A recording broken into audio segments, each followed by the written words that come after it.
Buenas, mi nombre es Saraswati Salinas Campo, el Instituto Tecnológico del Putumayo, Tecnología en Desarrollo de Software, primer semestre del Grupo B. Vamos a dar lectura acerca de Don Quijote de la Mancha. Primera parte, capítulo 1, que trata de la condición y ejercicio del famoso y valiente hidalgo Don Quijote de la Mancha. En un lugar de la Mancha, de cuyo nombre no quiero acordarme, no ha mucho tiempo que vivió un hidalgo de los de lanza nacillero, adarga antigua, rocín flaco y galo corredor. Una olla de algo más vaca que carnero, salpicón las más noches, duelos y quebranto los sábados, lenteja los viernes, algún palomino añadidura los domingos, consumían las 3 partes de su hacienda. El resto de ella concluía ensayo de velarte, calzas de velludo para las fiestas, con sus pantuflos de los mismos, y los días de entre semanas se honraba con su vellorí de lo más fino. Tenía en su casa una ama que pasaba de los 40 y una sobrina que no llegaba a los 20, y un mozo de campo y plaza que así ensillaba el rocín como tomaba la podadera. Frisaba la edad de nuestro hidalgo con los 50 años. Era de complexión recia, seco de carnes, enjuto de rostro, gran madrugador y amigo de la casa. Quieren decir que tenía el sobrenombre Quijada o Quesada, que en esto hay alguna diferencia en los autores que de este caso escriben. Aunque por conjeturas verisímiles se deja entender que se llamaba Quijana. Pero eso importa poco a nuestro cuento, hasta que en la narración de él no se salga un punto de la verdad. Después de saber que ese sobredicho hidalgo, los ratos que estaba ocioso, que eran los más del año, se daba a leer libros de caballerías con tanta afición y gusto, que olvidó casi de todo punto el ejercicio de la casa y aun la administración de su hacienda. Llegó a tanto su curiosidad y desatino en esto, que vendió muchas hanegas de tierra de sembradura para comprar libros de caballerías en que leer, y así llevó a su casa todos cuantos pudo haber de ellos. De todos ningunos le parecían tan bien como los que compuso el famoso Feliciano de Silva, porque la claridad de su prosa y aquellas intricadas razones suyas le parecían de perlas, más cuando llegaba a leer aquellos requiebros y cartas de desafíos donde en muchas partes hallaba escrito: la razón de la sinrazón que a mi razón se hace, de tal manera mi razón enflaquece, que con razón me quejo de la vuestra fermosura. También cuando leía: los altos cielos que de vuestra divinidad divinamente con las estrellas os fortifican, y os hacen merecedora el merecimiento que merece la vuestra grandeza. Con estas razones perdía el pobre caballero el juicio, y desvelábase por entenderlas y desentrañarles el sentido, que no se los sacara ni las entendiera el mismo Aristóteles, si resucitara para solo ello. No estaba muy bien con las heridas que don Belianís daba y recibía, porque se imaginaba que por grandes maestros que lo hubiesen curado, no dejaría de tener el rostro y todo el cuerpo lleno de cicatrices y señales. Pero con todo alababa en su autor aquel acabar su libro con la promesa de aquella inacabable aventura. Muchas veces le vino deseo de tomar la pluma y dalle fin al pie de la letra como allí se promete. Sin duda alguna lo hiciera y aún saliera con ello, si otros mayores y continuos pensamientos no se lo estorbaran. Tuvo muchas veces competencia con el cura de su lugar, que era hombre docto, graduado en Sigüenza, sobre cuál había sido mejor caballero, Palmerín de Inglaterra o Amadís de Gaula, mas maese Nicolás, barbero del mismo pueblo, decía que ninguno llegaba al caballero del Febo, que sin alguno se le podía comparar era don Galaor, hermano de Amadís de Gaula, porque tenía muy acomodada condición para todo, que no era caballero melindroso, ni tan llorón como su hermano, y que en lo de la valentía no le iba en saga. En resolución, él se enfrascó tanto en su lectura, que se le pasaban las noches leyendo de claro en claro y los días de turbio en turbio, y así del poder dormir y del mucho leer, se le secó el cerebro de manera que vino a perder el juicio. Llenósele la fantasía de todo aquello que leía en los libros, así de encantamentos como de pendencias, batallas, desafíos, heridas, requiebros, amores, tormentas y disparates imposibles.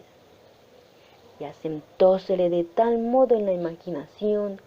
que era verdad toda aquella máquina de aquellas soñadas invenciones que leía, que para él no había otra historia más cierta en el mundo.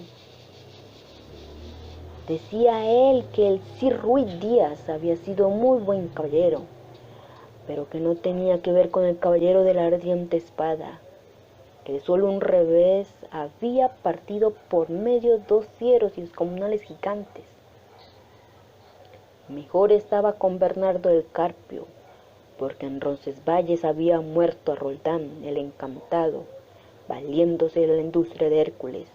cuando ahogó a Anteo, el hijo de la tierra, entre los brazos.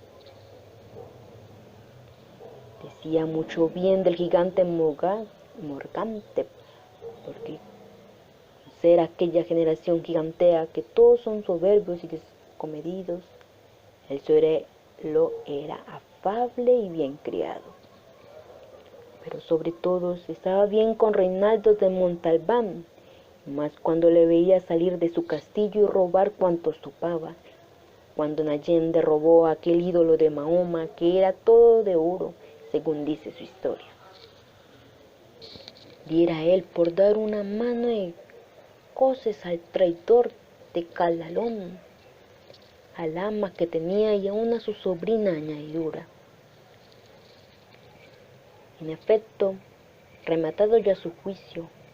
vino a dar en el más extraño pensamiento que jamás dio loco en el mundo. Fue que le pareció convenible y necesario, así para el aumento de su honra como para el servicio de su república, hacerse caballero andante e irse por todo el mundo con sus armas y caballos, a buscar las aventuras, a ejercitarse en todo aquello que él había leído, que los caballeros andantes ejercitaban, deshaciendo todo género de agravio y poniéndose en ocasiones y peligros, donde acabándolos cobrase eterno nombre y fama. Imaginaba el pobre ya coronado por el valor de su brazo, por lo menos del imperio de Trapisonda, y así, con estos tan agradables pensamientos, llevado del extraño gusto que en ellos sentía, se dio priesa a poner en efecto lo que deseaba. Y lo primero que hizo fue limpiar unas armas que habían sido de sus bisabuelos, que tomadas de orín y llenas de moho,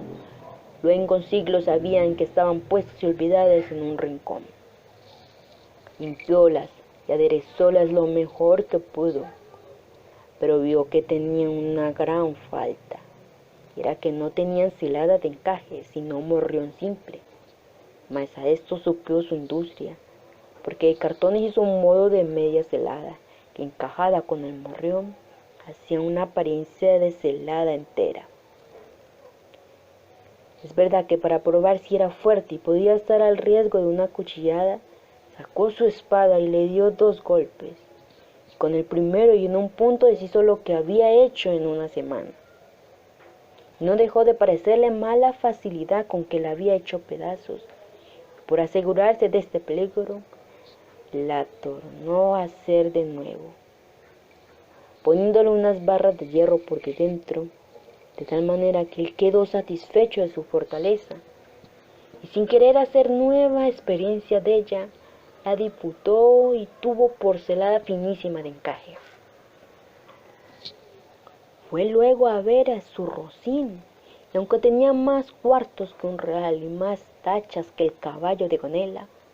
que tanto un pellicet osa fuit, le pareció que ni el bucéfalo de Alejandro, ni Babieca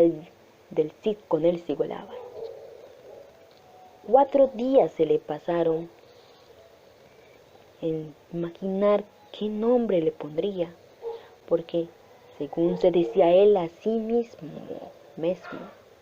no era razón que caballo de caballero tan famoso,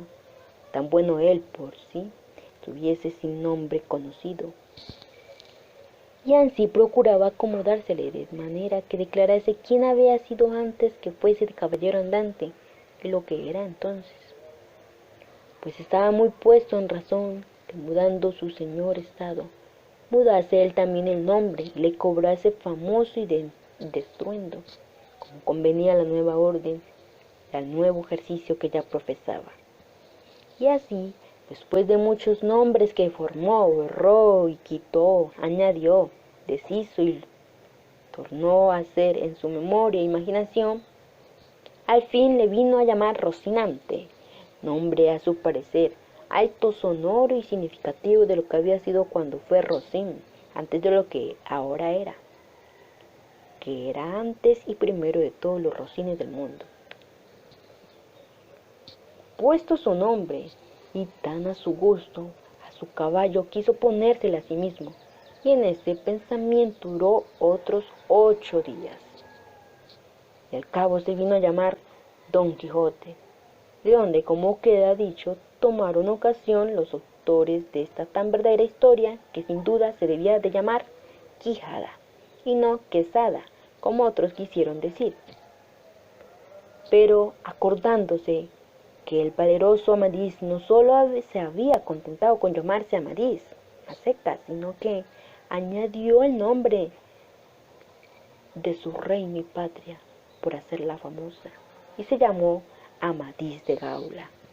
Así quiso, como buen caballero, añadir al suyo el nombre de la suya, llamarse Don Quijote de la Mancha, con que a su parecer declaraba muy al vivo su linaje y patria, y la honraba con tomar el sobrenombre de ella. Limpias pues sus armas, echó del morrión celada, puesto su nombre a su rocín y confirmándose a sí mismo, se dio a entender que no le faltaba otra cosa sino buscar una dama de quien enamorarse, porque el caballero andante sin amores era árbol sin hojas y sin fruto y cuerpo sin alma, decíase él. Si yo, por malos de mis pecados o por mi buena suerte, me encuentro por ahí con algún gigante, como de ordinario le acontece a los caballeros andantes, y le derribo de un encuentro, o le parto por mitad del cuerpo, o finalmente le venzo y le rindo, ¿no será bien tener a quien enviarle presentado, y que entre y se hinque de rodillas ante mi dulce señora, y diga con voz humilde y rendida: yo, señora, soy el gigante Caraculiembro, señor de la ínsula Malindrania, a quien venció en singular batalla el jamás como se debe alabado caballero Don Quijote de la Mancha, el cual me mandó que me presentase ante la vuestra merced, para que la vuestra grandeza disponga de mí a su talante. Oh, cómo se holgó nuestro buen caballero cuando hubo hecho este discurso, y más cuando halló a quien dar nombre de su dama. Y fue a lo que se cree que en un lugar cerca del suyo había una moza labradora de muy buen parecer, de quien él un tiempo anduvo enamorado, aunque según se entiende, ella jamás lo supo, ni le dio su cata de ello. Llamábase al don San Lorenzo, y a esta le pareció ser bien darle título de señora de sus pensamientos, y buscándole nombre que no desdijese mucho el suyo, y que tirase